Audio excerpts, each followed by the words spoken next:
আমি আপনার প্রেমিকা নই, বুঝলেন, যে চাকরির অজুহাতে আপনাকে ছেড়ে চলে যাব। তাহলে কি হও আমার?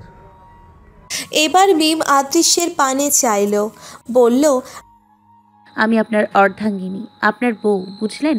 আপনি চাকরি ছেড়ে দিলে যে আপনাকে ছেড়ে চলে যাব, এই চিন্তা মাথা থেকে ঝেড়ে ফেলুন।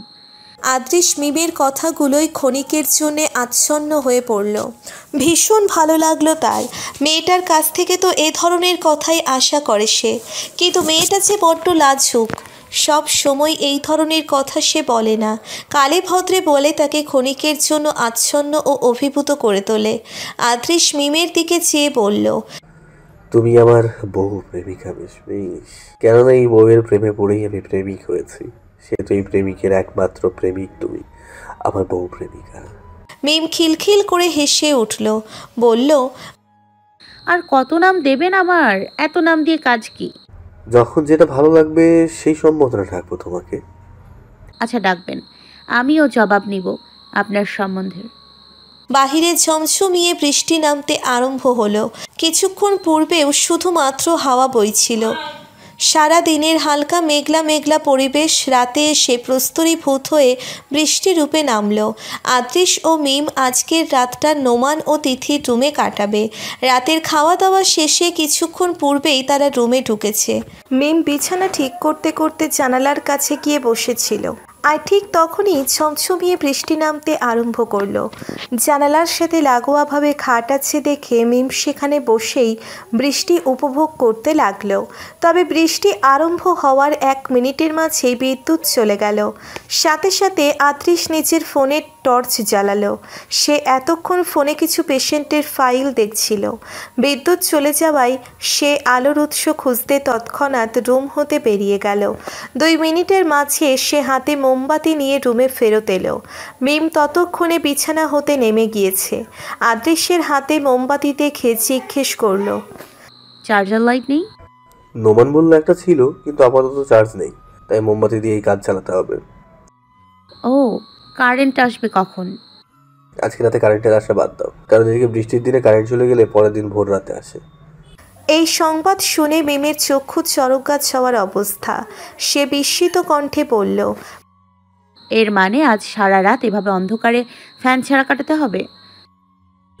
জি ম্যাডাম, এমনিতেও আমরা তো ঘুমিয়েই পড়তাম, লাইটের দরকার হতো না। আর রইলো ফ্যানের কথা, নোমান একটা তাল পাতার পাখা ধরিয়ে দিল আমার হাতে, আর সারা রাত ভাগে 2জন পাখা চালাবো, কোনো সমস্যা হবে? মিম মুচকি হেসে বলল, না, সমস্যা হবে না। আচ্ছা, আপনি তাহলে শুয়ে পড়ুন, আর মোমবাতিটা ওই টেবিলের উপরে রেখে দিন। আমি আজকের ওই শাড়িটা গুছিয়ে চুল আঁচড়িয়ে তারপর ঘুমাবো। আচ্ছা, কাজ ছেড়ে তাড়াতাড়ি এসো, কালকে আবার সকালে রওনা দিতে হবে। আপনি যান, আমি আসছি। আদৃশ মোমবাতি রেখে বিছানায় হেলান দিয়ে বসলো। ওদিকে মিম শাড়ি গোছাতে আরম্ভ করলো, কিন্তু একা হাতে ভালোভাবে শাড়ি গোছাতে অক্ষম হলো সে। ফলস্বরূপ আদৃশকে ডাকলো সে। আদৃশ এসে শাড়ির এক কোণা ধরল, আর সে ধরল অপর কোণা। এভাবে শাড়ি গুছিয়ে সে ড্রেসিং টেবিলের সামনে গেল।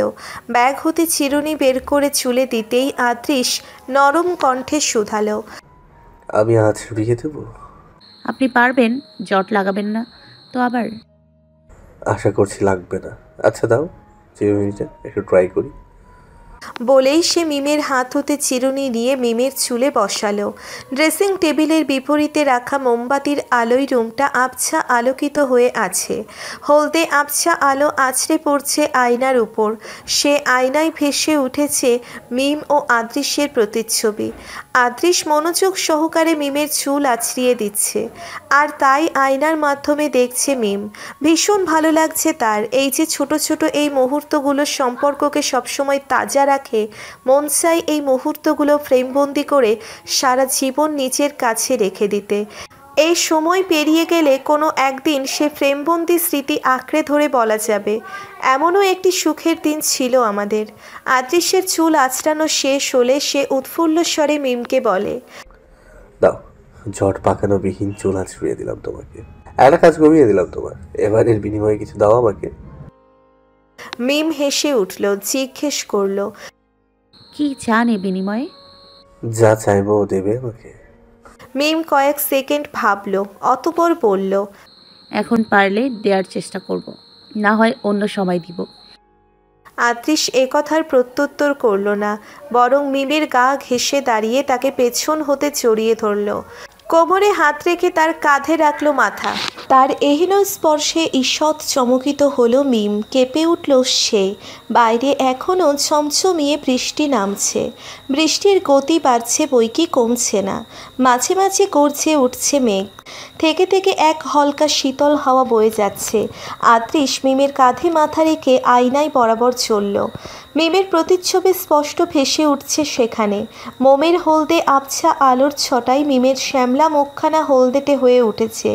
নত দৃষ্টিতে হলদে রাঙা মুখখানায় লাজুক লাজুক ভাব দেখতে পাচ্ছে সে। মিমের এই লাজুক চেহারাখানা দেখলে তার ভীষণ প্রেম প্রেম পায়। মন বলে এই মেয়েটাকে বুকের মাঝে কোথাও লুকিয়ে রাখতে। মিম নত দৃষ্টিতে দাঁড়িয়ে খানিক জোরে জোরে নিঃশ্বাস নিচ্ছে। তার হৃদস্পন্দন অল্প বিস্তর বাড়ছে। দৃষ্টি তুলে কোথাও চাইতে পারছে না সে। লজ্জায় কান দুটো গরম হয়ে আসছে। সামান্য অস্থিরতা অনুভব হচ্ছে। তার অস্থিরতাকে আরও বাড়িয়ে তুলতেই যেন আদৃশ প্রগাঢ় কণ্ঠে বলল, এখন তোমাকে ছুঁয়ে দেওয়ার অধিকার চাইলে কি ভীষণ বড় অপরাধ হয়ে যাবে মিশমিশ?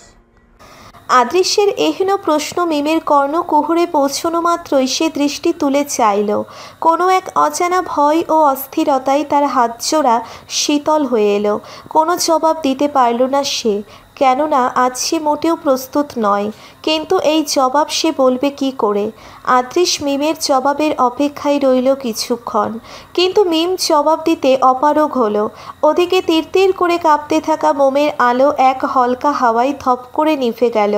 ক্ষণেই নিকষ কালো আধারে ছেয়ে গেল রুম। আদৃশ মাথা তুলে দাঁড়ালো। মিমকে এক হাত দিয়ে আরও দৃঢ়ভাবে জড়িয়ে ধরল সে। অপর হাত দিয়ে মিমের খোলা চুল সরিয়ে কাঁধে তার অধরের স্পর্শ দিল। ক্ষণেই আপাদমস্তক কেঁপে উঠল মিমের। অদ্ভুত শিহরণ বয়ে গেল তার সমস্ত শরীর বেয়ে। হাতের দুমুঠো শক্ত হয়ে এলো। খিচে বন্ধ করে ফেলল দুচোখের পাতা। আজকে আপনার বুকে মাথা রেখে ঘুমাই। মিমের অসম্মতি বুঝতে আদৃশ্যের সময় লাগলো না। সে এক হাতে মিমকে জড়িয়ে ধরে শোয়া হতে মাথা উঠিয়ে খানিক এগিয়ে মিমের মাথায় অধর ছোঁয়ালো। নরম কণ্ঠে বলল, তোমার অনুমতি ব্যতীত কখন এগুলো করবো না মিশমিশ। আজকে যেন সরি। মিম প্রত্যুত্তর করল না, কিন্তু আদৃশ্যের কথায় ভীষণ স্বস্তি পেল সে। মৃদু হেসে আদৃশকে জড়িয়ে ধরে বলল, সরাসরি না বলার পরেও বুঝে যাওয়ার জন্য ধন্যবাদ ডাক্তার সাহেব। নিজের বোনের বিরুদ্ধে না গিয়ে আমাকে বারণ করার জন্য ধন্যবাদ ডাক্তার জি। সকাল 6:30টার দিকে রওনা হলো সকলে একসাথে। 7:45টার মধ্যে শহরে পৌঁছানোর পর আদৃশ চলে গেল হসপিটালে, আর মিম চলে এলো হোস্টেলে। হোস্টেল হতে বই আর অ্যাপ্রন নিয়ে ছুটল লেকচার ক্লাসে। ফাইনাল প্রফের আর বেশি দিন বাকি নেই। এজন্য সকল শিক্ষার্থীদের মাঝে ব্যস্ততার শেষ নেই। সবাই পড়ালেখা গোছাতে ব্যস্ত। কেউ কেউ ওয়ার্ডে গিয়ে রোগীদের উপর পরীক্ষা করে নিজের হাত পাকাপোক্ত করছে। কেউ কেউ অতিরিক্ত সময়টুকুতেও পড়ছে। মিমও আজ হতে রিটেনের জন্য পড়া শুরু করবে। তাই ভাবছি আজ আদৃশ্যের কাছ থেকে রিটেনের কিছু টিপস নিয়ে আসবে। ভাইভার জন্যে 1 মাস সময় পাবে। তখন সব স্যারদের আলাদা আলাদা পরীক্ষার পদ্ধতি দেখে নিবে ভালোভাবে। দেখতে দেখতে প্রফ চলে এসেছে। আগামীকাল মেডিসিন ফার্স্ট পার্ট রিটেন, এই নিয়ে ভীষণ ভয়ে আছে মিম। সে সব পড়েছে ঠিকই, তবে মনে হচ্ছে বারবার ভুলে যাচ্ছে সব কিছু। তার ভয় হচ্ছে পরীক্ষার হলে যদি কোনো রোগে ডায়াগনোসিস ট্রিটমেন্ট মনে না আসে তখন কি করবে সে। এসব চিন্তা ভাবনা আদৃশের সাথে শেয়ার করার পর আদৃশ মিমকে হোস্টেলের নিচে দেখা করতে বলল। মিম নেমে এলে তারা গার্ড মামার রুমে বসল। প্রারম্ভেই আদৃশ জিজ্ঞেস করল, পড়া মনে থাকছে না? মিম মৃদুস্বরে বলল, মনে থাকছে না বললে ভুল হবে। আমার মনে হচ্ছে যে আমার পড়া মনে থাকছে না। এমন কেন মনে হচ্ছে? জানি না, কিন্তু মনে হচ্ছে এজন্য পড়া এগোচ্ছে না। তাহলে এই মনে হওয়াটা বন্ধ করতে হবে। পারছি না বন্ধ করতে। বন্ধ না করলে পড়া এগোবে কি করে? জানি না। আচ্ছা, টেনশন হচ্ছে খুব? মিম জবাব দিল না। দীর্ঘশ্বাস ফেলে আদৃশ্যের কাঁধে মাথা রাখল। কিছুক্ষণ সেভাবেই চোখ বুজে রইল। আদৃশ্য কথা বলল না। বেশ খানিক সময় অতিবাহিত হওয়ার পর হঠাৎ আদৃশ্যের মনে হলো মিম কান্না করছে, কেননা তার কাঁধের অংশের শার্টটা ভিজে গিয়েছে বেশ খানিকটা। সে তরিতে সরে বসল। মিমের দুই বাহু ধরে জিজ্ঞেস করল, আরে কান্না করছো কেন? মিম নত দৃষ্টিতে অল্প বিস্তর কাঁদছিল। তার কান্নার কারণ অতিরিক্ত চিন্তা, ডিপ্রেশন। সে ধীর স্বরে বলল, আমার মনে হচ্ছে আমি পারবো না কিছুই। আদৃশ এবার খানিক হেসে বলল, পাগল মেয়ে, এ কারণে কেউ কাঁদে নাকি? মিম দৃষ্টি তুলে চাইল, বলল, আমার ভয় করছে যদি ফেল করি আমি। তো ফেল করলে কি আবার 6 মাস পরে বসবে? আমি এই প্যারা আবার নিতে পারবো না আদৃশ। আপনি তো জানেন কি মানসিক চাপের মধ্যে এই 2 দিন 2.5 মাস সময় কাটে। এই চাপ যদি 6 মাস পর আর একবার নিতে হয়, আমি পারবো না, আমার দ্বারা সম্ভব হবে না। আবার হসপিটালে আপনার মান সম্মানের একটা ব্যাপারও আছে। আমি ফেল করলে আপনার কলিগ স্যাররা হয়তো বাঁকা চোখে দেখতে পারে। মিমের এই অতিরিক্ত চিন্তা দেখে আদৃশ না হেসে পারল না। মেয়েটা ভীষণ পাগল, কোথা থেকে কোথায় চিন্তা করে ফেলেছে সে। আদৃশ মিমকে জড়িয়ে ধরল, পিঠে হাত বুলিয়ে দিতে দিতে বলল, এত চিন্তা জাহাজ নিয়ে কি করে ঘুরো বলো তো? তুমি এত দূরে চিন্তা করে ফেলেছো, এসব কিছুই হবে না বুঝছো? স্যাররা জানে ফাইনাল প্রফেসররা অনেক ফেল করায়, কেননা এরপর সেই স্টুডেন্টের হাতে একটা রোগীর দায়িত্ব থাকে। সেই হিসেবে তাদের অনেক বাছবিচার করে পাশ করাতে হয়। এ নিয়ে আর চিন্তার কি আছে? আর ফাইনাল প্রফ কিন্তু অনেকটাই ভাগ্যের উপর নির্ভর করে। ভাগ্য ভালো থাকলে পাশ করবে, তাহলে পরের বার। ফেল করলে আমি অতদিন বসে থেকে কি করব? অন্য প্রুফ হলে ক্লাস কন্টিনিউ করা যায়, কাউকে কিছু না বললে সে জানে না। কিন্তু এই প্রুফে পাস না করলে ঘরে বসে থাকতে হবে। ওই 6 মাস বেকার ঘরে বসে থাকতে হবে বলে এত চিন্তা? বলা যায়।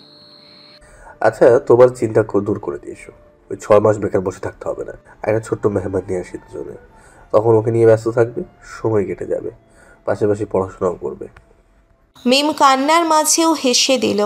আদৃশের পিঠে আলতো চাপড় দিয়ে বলল, আমি মজা করছি না আদৃশ, আমার ভালো লাগছে না আর আপনি বসে আছেন বাচ্চা নিয়ে। সত্যি বলছো তো, একটা বাচ্চা হলেই তোমার সব টেনশন শেষ।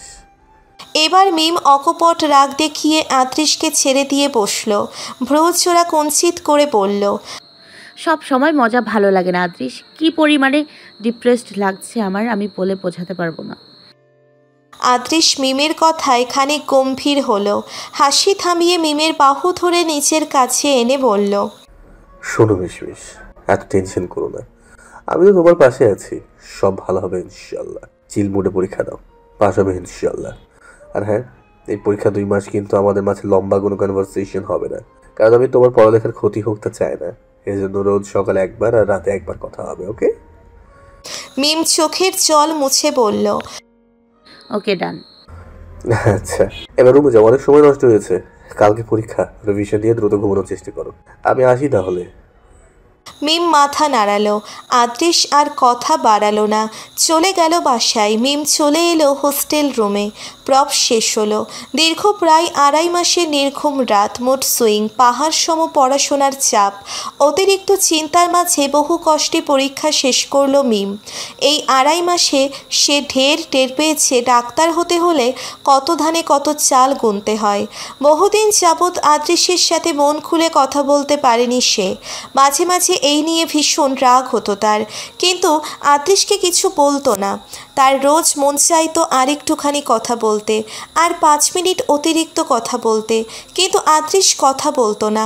পরীক্ষা কেমন হয়েছে, রিভিশন কত দূর, খাওয়া দাওয়া হয়েছে কিনা, এ বাদে 2.5 মাসে তাদের তেমন কথা হয়েছে বলে মনে পড়ে না তার।